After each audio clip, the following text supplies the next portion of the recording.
Hello, everyone, and welcome to a new edition of UPRERA Talks, which is the UPRERA webinar series. My name is Anka Anton, and I'm the Director of Public Relations and Administration of UPRERA. So if you are joining us for the first time, let me introduce us a little bit. UPRERA is the European Public Relations Education and Research Association, and we currently have around 500 members in 40 countries. Our members are both academics and professionals, primarily from Europe, but our membership does expand beyond the continent. So you are welcome no matter where you're from. So UPRERA's focus is on fostering this passionate community about research, about education in both public relations and strategic communication and beyond. We do that primarily through our thematic networks, and today you're going to hear from one of them, and through projects, as well as through our annual Congress and related activities. So this year, I hope to see some of you during our Congress, which will take place in Malaga, in Spain, between September 16th and 19th. And you can find more information about this on the UPRERA website and social media, as well as about the future congresses. So it's our webinar today is actually a very nice connection, or has a very nice connection to the Congress, because you are going to hear from one of the winners of the best paper in one of our congresses. So I'm very much looking forward to it. So it is my pleasure to give the floor to the moderator of today's UPRERA Talks, Alina Arti, and she will tell you more about the topic and, of course, about our speaker today. Thank you very much for joining us, and please don't forget to check out some of the other episodes of this webinar series on the UPRERA YouTube channel. I think you will find them very interesting. Have a good talk. Thank you very much, Anka. Good afternoon, everyone. Thank you for joining today's session. My name is Alina Arti. I represent the discipline of corporate communication at the University of Jyväskylä, Finland.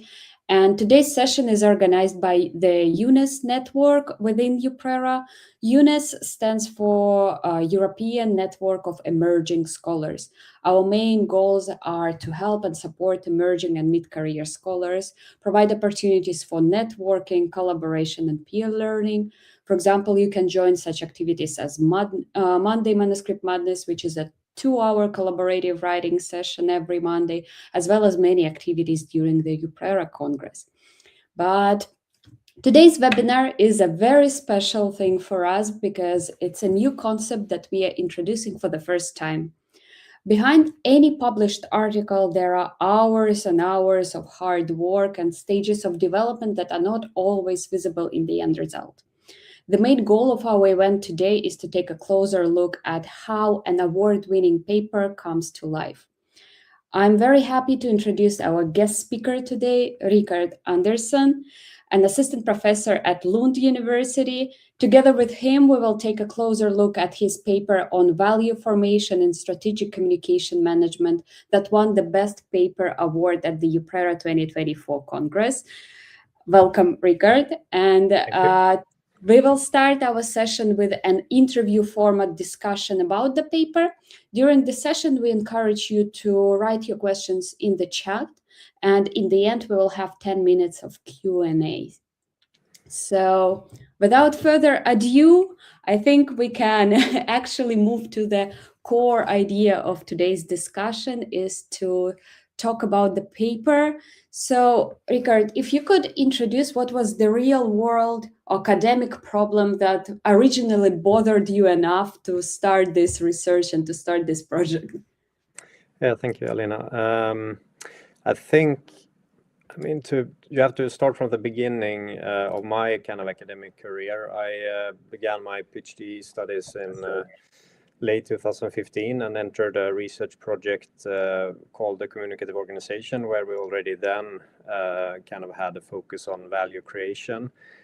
And then a few years later, in 2022, I got funding for a project together with a technology university here in Sweden to investigate kind of value creation in the built environment sector. So kind of how communication contributes to value creation in kind of, I don't know, an engineering context to corporations and organizations that work with building infrastructure, buildings, and so on. And it's after kind of those several years of empirically kind of thinking about value and value creation that I felt that, based on all the kind of learnings and having talked to a lot of practitioners, both communication practitioners, but also CEOs and other types of managers in the built environment sector, I felt that I had a kind of something to write about value creation. And although I was thinking a lot kind of, because there are already so much good stuff written on value creation in a strategic corporate communication context. And I thought like, okay, so what could I possibly contribute that could be of interest? And then I landed on that although I have a lot of empirical material related to it, I felt that I could create kind of the most interesting thing if I try to make a conceptual contribution, if that makes sense. So I decided quite early after my second research project to try to write a conceptual paper, because I felt I had so much thoughts that I wanted to kind of get down on paper. And I've realized that I, as a thinker, I like to think in terms of models and figures, and that's so I started there actually. I mean, the paper has a figure or a model, a process model, and that's where I basically started to try to kind of put my ideas on paper, like what is it about, what is value creation, and then I tried to, as for those of you that have read the paper, I mean, I talk about value formation, so I wanted to expand the idea of value creation, because value creation for me is created at a specific point of time, and I thought that if we should kind of have a broader idea and understanding of how value comes to be, and then I talk about value formation and kind of discuss that process in the paper. So it was like the conceptual decision to make conceptual paper came because I felt that was the best way to kind of put what I wanted to say on paper, if that makes sense. Okay, yeah, I see. So the paper started from the actual model and then everything else happened afterwards. Yeah, but it's also it's not the result of me reading a book or me reading some articles. It's kind of, I think the idea has matured over a very long time, since 2015, and I think I began writing the paper in 2023 sometime, I don't remember exactly, but so like it's been a process that has developed over time, and an idea that has developed since I began my PhD, and it was kind of, yeah, it took several years. So I just wanted to explain that, I mean, it's not that it just overnight appeared to me. It took several years to kind of, yeah. Which is a very common thing. If you had to explain like a central idea in a couple of sentences to somebody who is absolutely outside of our field, what would you say about this paper? What makes it special? Good question. I think I'm always very crappy at talking about my own research and what is the interesting aspect of it. And I think usually it's better that the reader, I feel like, can explain what resonates with them better. But if I try to summarize what I think is maybe the key thing, is it is that trying to kind of highlight or explain that the kind of value creation, and when we talk about how communication creates the value, I think it is very important that we acknowledge that it is a long kind of process that, I mean, for me, starts with long before the actual value is created, and also when the value is created, there is also a lot that comes after it in terms of what I talk about value capturing and value slippage and so on. So I think that the processual nature of the formation of value is, to me, the core idea and what makes the article, I think, because that's essentially what the paper tries to talk about. So that to me is the most, that it's a processual kind of phenomenon, and that value is created in the kind of the actual creation of value happens when stakeholders use information and experience it. It can be bodily experience, but it can also be like thinking about something the organization has produced, whether it's information or a dialogue meeting or whatever. So I think that those are the two. And I actually presented the ideas from the paper at a practitioner convention a year ago. And the main takeaway from the audience there was basically that kind of value is created in the experience of the stakeholders. So I think that tells me that is also relevant from the paper. Yeah, great to hear. And did the core idea look the same in the start when you started writing and like conceptualizing what the paper gonna look like and the final version? Good question. I think, of course, I mean, in the initial stage of writing, I think everything is always changing a lot. But for this paper, I think the core idea materialized quite fast. And I think that is partly due to that I've been thinking about it for such a long time. I mean, sometimes you get more of like an idea after reading a book or so, and you kind of but here I think this has matured over several years. So when I actually started to play with the model and the framework, I think it kind of materialized quite soon. I actually created the first draft of the model at this writing retreats that we have partly within the UNES network. So basically you can say that the first and very advanced idea of the figure in the paper kind of was created during these 3.5 days at the writing retreat. So that's also a promo for the writing retreat, that it can lead to good stuff quite fast. Indeed, a very good promotion here. Yeah, and how did you decide to which journal would you submit this article? Like, did you already know that you would go with public relations review, or it just happened? Oh, what was the process there? Yeah, I mean, I'm brought up in this publish or perish culture, and I don't like to promote it, but I think I've internalized that in the sense that I always, unfortunately, think about, okay, the impact factor of journals. So that is the quite sad truth in terms of the decision for what journal to go to, that PR review in the like PR Stratcom, Corpcom part of communication as a topic is ranked the highest. So I don't like to talk about this, but I'm so damaged by the publish and perish kind of culture. So that was the honest main factor for going for PR review. And I thought that other interesting stuff has been published there. So I also always think when I'm going to publish a paper, I'm always thinking about where is the main conversation or a kind of important conversation that I want to kind of latch on to and make a contribution. So that was also, of course, one of the main reasons.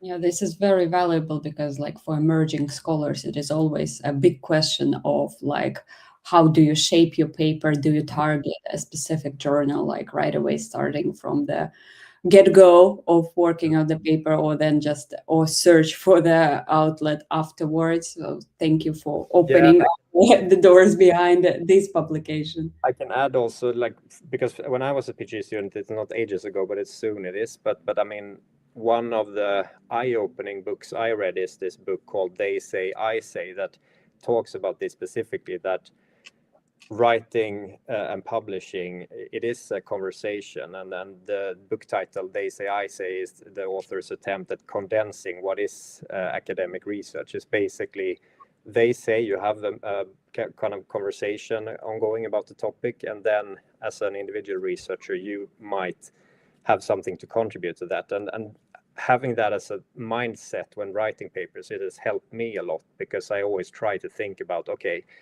what is the conversation I want to contribute to, and how can I make a relevant kind of an interesting kind of addition to this conversation. And I think that is always very helpful for me when writing kind of the introduction of an article or the literature review part. So I always try to think in that way, and that so I think that is one thing that I found very useful, to think in that way when I was a PhD student.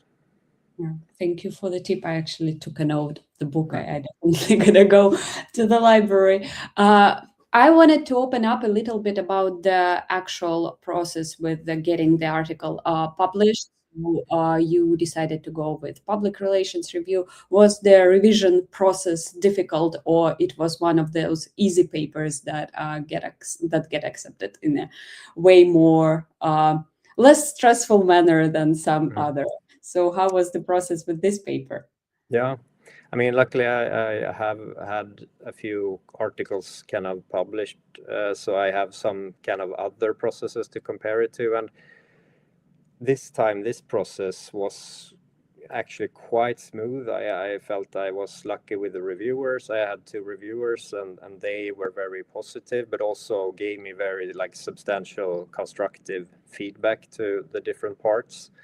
And it required 1 review round only. So I mean, I think for this paper it was very, very constructive, and I think over time, like for the most part, I've always had quite good luck, or whatever you call it, with the reviewers.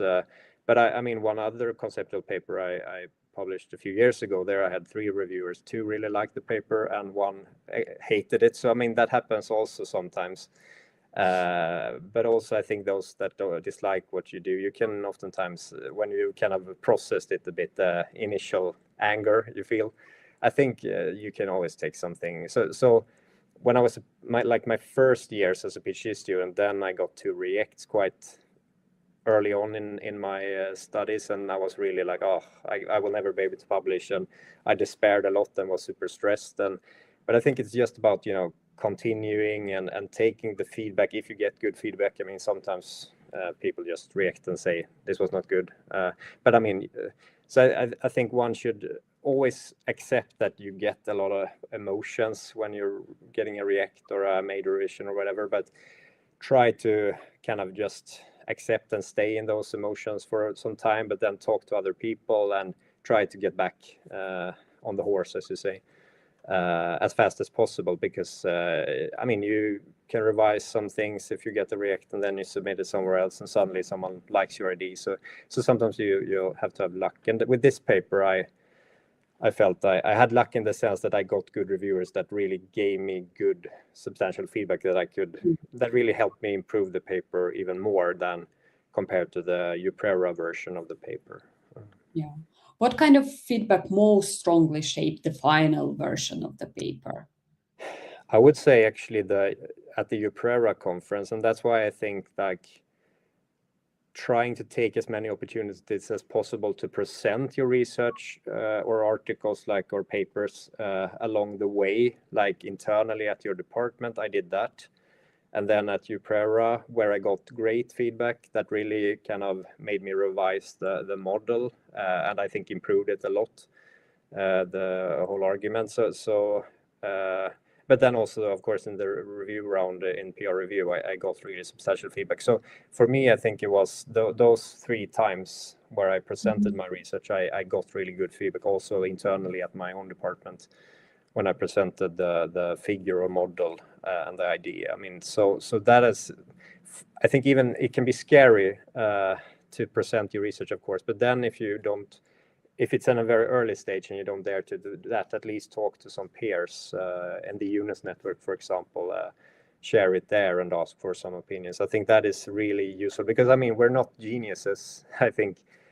So having this collective idea of taking advantage of the research collective, I think that is really important in order to produce good stuff. Because, I mean, this paper would have been half as good if I didn't present it to others and got some, I mean, critique. Some are less kind of impressed, and others feel that this is really interesting.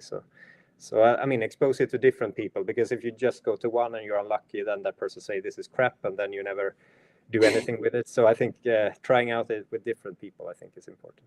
Yeah, I cannot agree more. What part of the article was the hardest to get right? Yeah.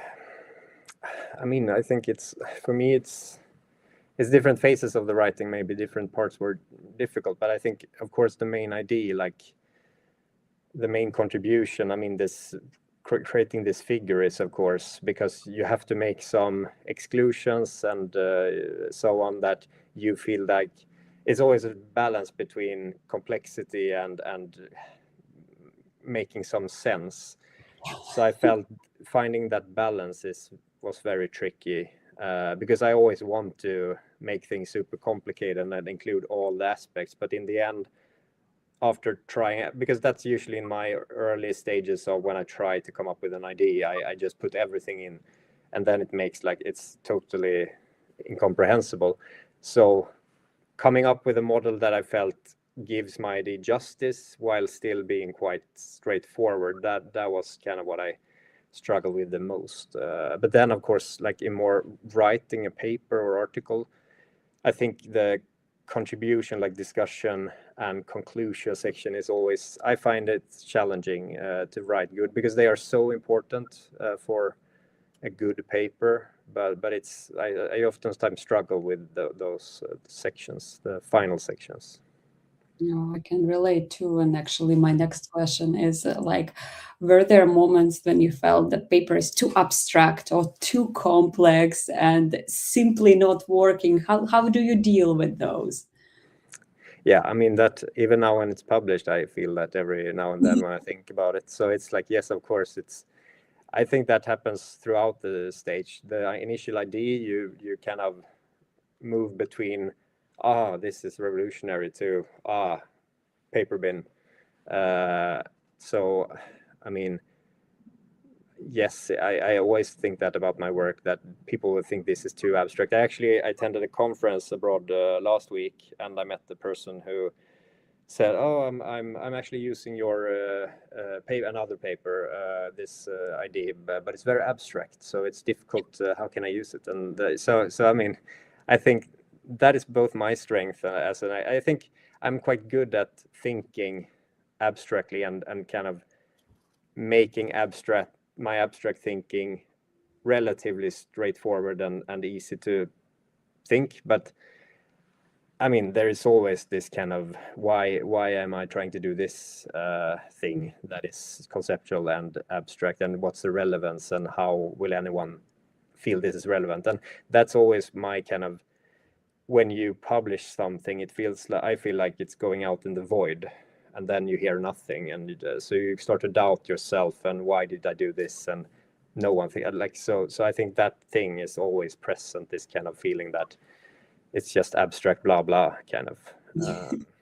So that's why maybe it's important also to, because I'm always very nervous when I talk to practitioners and present to practitioners, but I think that's a relevant and important thing to do in order to stay kind of close to reality, so to say. I mean, I don't like that word, but to kind of hear if your ideas resonate, even though they're on the more abstract side. And if they're not, then I usually think like, I should probably go in a different direction. So even though I like to think and write and discuss abstract things, I always try to balance that with, okay, what does this mean for practice, and trying to listen in. Yeah.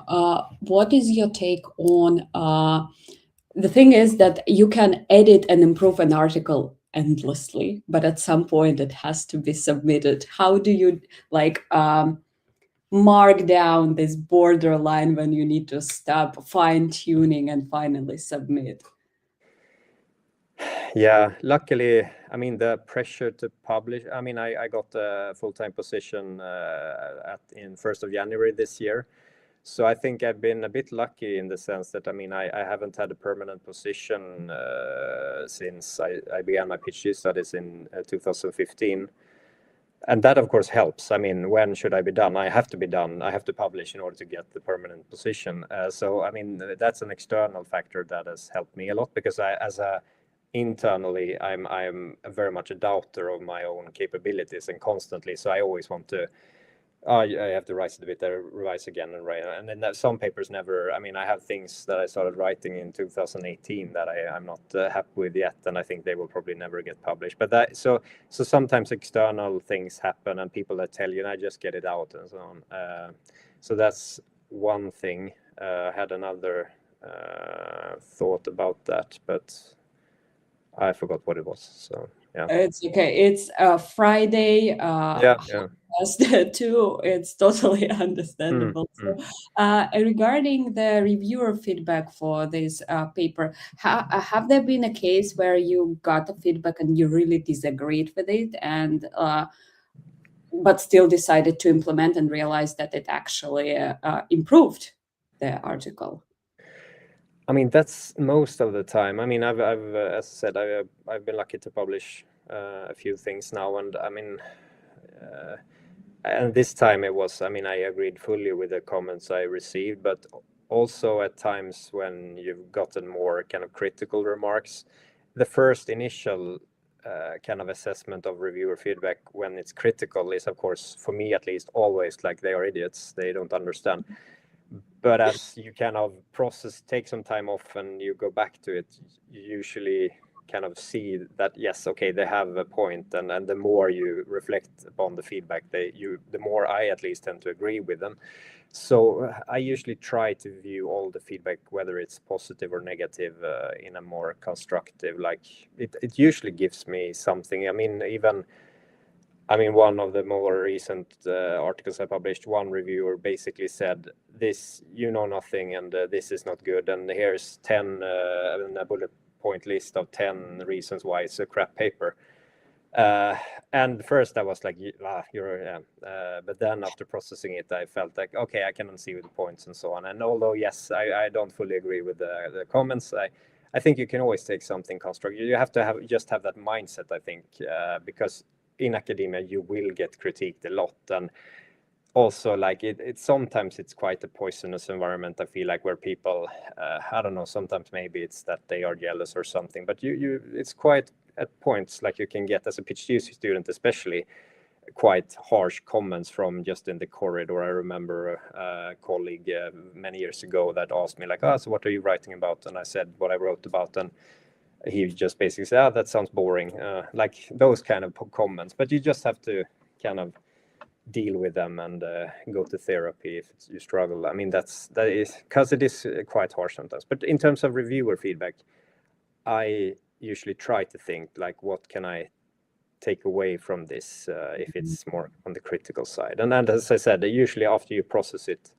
you actually can see that, okay, I understand this and this. Yeah, absolutely. But yeah, critique is something that comes with the job in academia. You cannot. Yeah, for good and bad, of course. Usually, like when it's on more constructively focused, I think it's good, and we should have tensions and disagreements. Of course, that's important for a stimulating kind of research environment. But sometimes it can go a bit too far with just being kind of mean and so on. And then it's important, I think, to have good colleagues that you can talk to and so on. So. Yeah. Actually, we are on my last question for you today. What advice would you give to someone who feels that their idea is not like clear enough, or the paper does not yet work? How to structure the process a bit better?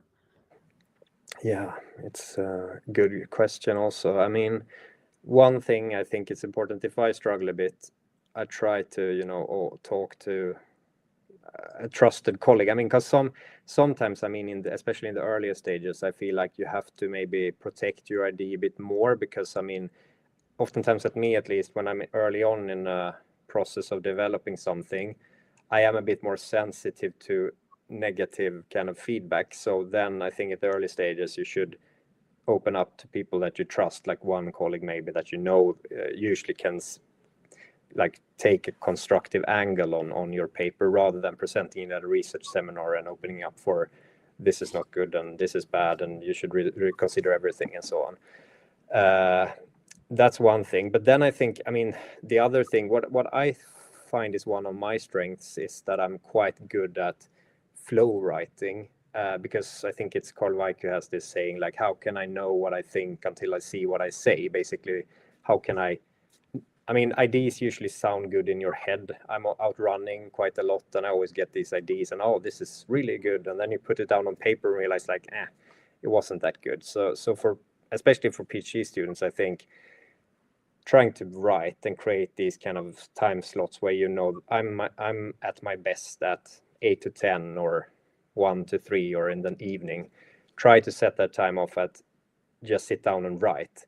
Because my experience from my PhD studies especially was that you could have crappy days where you sat for 2 hours and you produced one word that was crap. But that usually helped me, I think, process it unconsciously. So the next day when you sat down at the exact same time, suddenly you just wrote 2 pages in half an hour.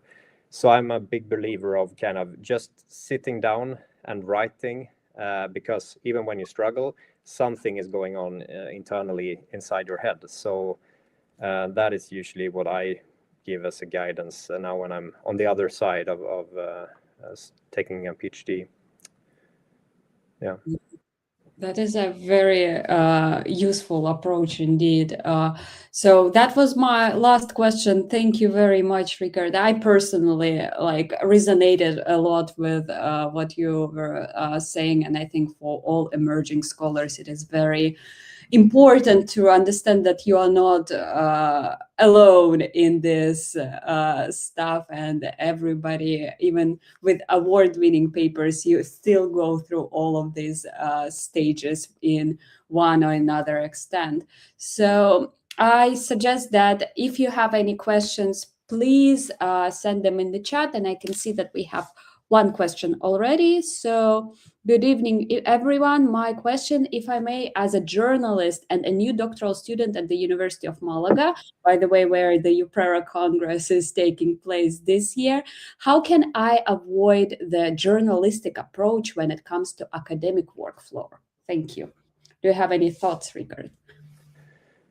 Yeah, that's a very good. I mean, because I think the question relates to genre of writing, I guess, and I as a now being internalized,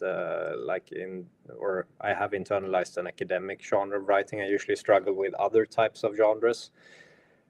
So, I mean, what I think, and this is just my personal view, but I view research and academic work as a craft where you can't take shortcuts. You just have to learn the craft of writing academically, but you do that through maybe reading a good book about academic writing, practicing writing, what I said, like taking these time slots where you write on your stuff, and over time you will develop. Because when I started, I was really bad at academic writing. I mean, I said that my first 2 attempts at publishing was rejected, mainly because it wasn't good enough in terms of the writing and so on. So, but for me, the only thing that has worked has been this kind of fluctuation between just continue to write, trying to write more academically, reading other articles, trying to read them in focusing more on the writing. So how is an introduction written? How do these authors write an analysis? How do they write a conclusion? And trying to find good examples, because of course there are good and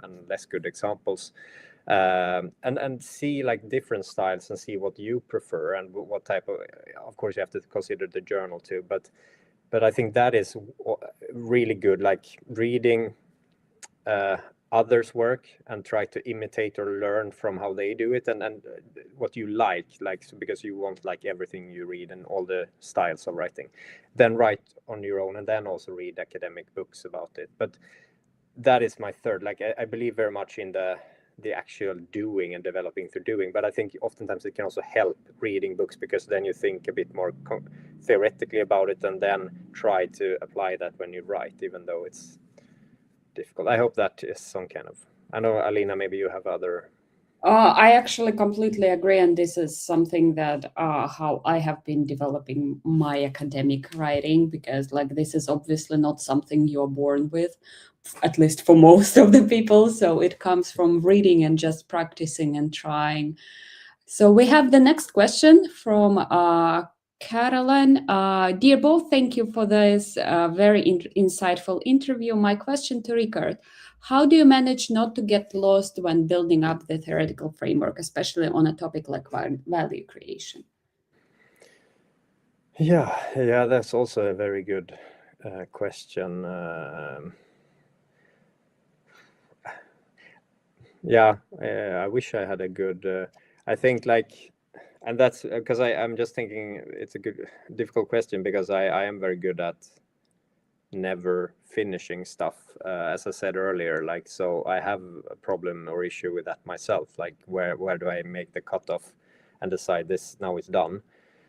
And I think if I try to think of a concrete thing, I think the best thing is to, again, expose your text to others and get some opinions, because I'm very bad at deciding myself, like, this is good enough for my paper here. There's always one more, and you can like start reading an entirely new strand of literature and realize, like, oh, everything here is relevant too. So, like, asking other people, is this ready to be sent to a journal? I think that is what works best for me, because, as I said, I'm very bad myself at making those decisions. So because then I have more of I try to go with this kind of feeling when I present something. How does it resonate with people? Do they feel like, oh, this is great? Or do they have a lot of comments about, you could do this, or look into this literature? Then you probably should spend more time. So that is my kind of temperature check a bit. But it's a very good question, because it's so different.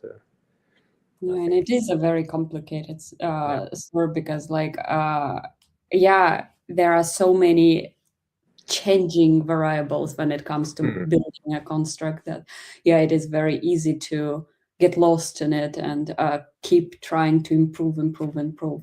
Okay, so I do not see any other questions, so I guess we can wrap up. And thank you so much, Richard, for making us younger scholars feeling seen. That we are not alone, definitely, with our worries and issues that I can say pretty much everybody in academia faces. So thank you very much for opening about this paper that turned out to be a huge success and winning the Best Paper Award at EUPRERA. So I think the webinar will be saved at EUPRERA YouTube channel. But other than that, I wish you all a very great weekend ahead, and thank you very much for participating. Yeah, thank you for inviting me, and thank you for the comments.